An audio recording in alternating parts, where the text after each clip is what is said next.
Welcome to this daily PBJ devotional. Read Deuteronomy 19 and Isaiah 46 today. This devotional is about Isaiah 46.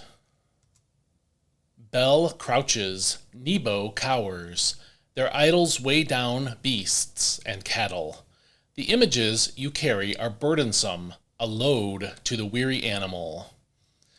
The gods cower, they crouch together, unable to relieve the burden. But they themselves go into captivity. Listen to me, O house of Jacob, all the remnant of the house of Israel, who have been sustained from the womb, carried along since birth. Even to your old age I will be the same, and I will bear you up when you turn gray. I have made you, and I will carry you. I will sustain you and deliver you. To whom will you liken me or count me equal? To whom will you compare me, that we should be alike? They pour out their bags of gold, and weigh out silver on scales. They hire a goldsmith to fashion it into a god, so they can bow down and worship. They lift it to their shoulder and carry it along. They set it in its place, and there it stands, not budging from that spot. They cry out to it, but it does not answer. It saves no one from his troubles. Remember this and be brave. Take it to heart, you transgressors. Remember what happened long ago, for I am God, and there is no other. I am God, and there is none like me. I declare the end from the beginning, and ancient times from what is still to come. I say, my purpose will stand, and all my good pleasure I will accomplish. I summon a bird of prey from the east, a man for my purpose from a far-off land. Truly I have spoken, and truly I will bring it to pass. I have planned it, and I will surely do it. Listen to me, you stubborn people, far removed from righteousness. I am bringing my righteousness near. It is not far away, and my salvation will not be delayed. I will grant salvation to Zion, and adorn Israel with my splendor. This is God's word. This section of Isaiah was written before the Babylonians conquered Israel. Yet it prophesied the restoration of Israel from that Babylonian exile. We saw that in verses 1 and 2. That exile happened because of Judah's unbelief and idolatry. As in other chapters of Isaiah that we've read, God reminded his people of his provision for them. We saw that in verses 3 and 4.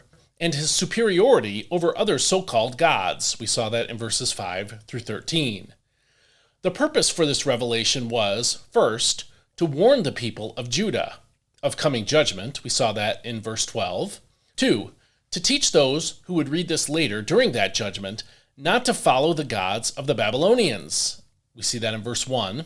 And then 3, to encourage God's people with the promise of his restoration so that they would worship him instead of those false gods. You can see that in verse 13.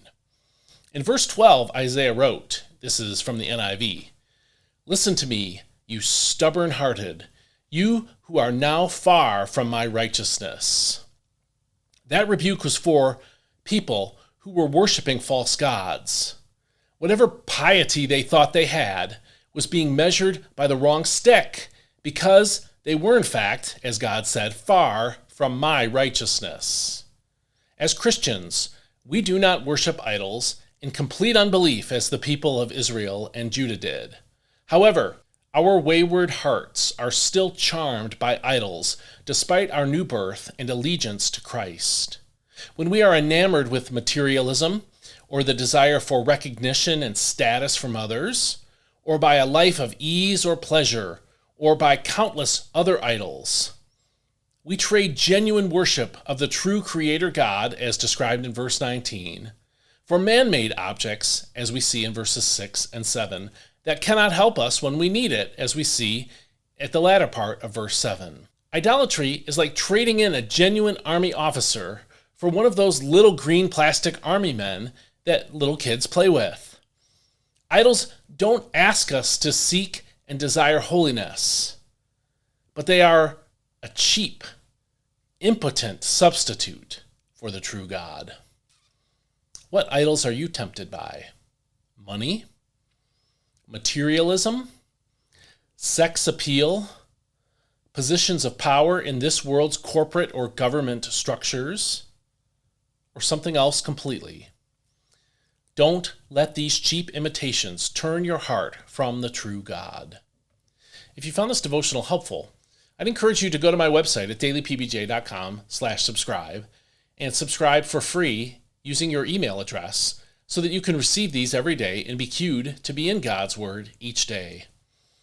Also, please consider supporting me financially on a monthly basis so I can keep going with this and other projects. Go to dailypbj.com/support. Finally, please share this with someone who might be encouraged by it today, and I'll see you next time. May God bless you. Hope you have a great day today.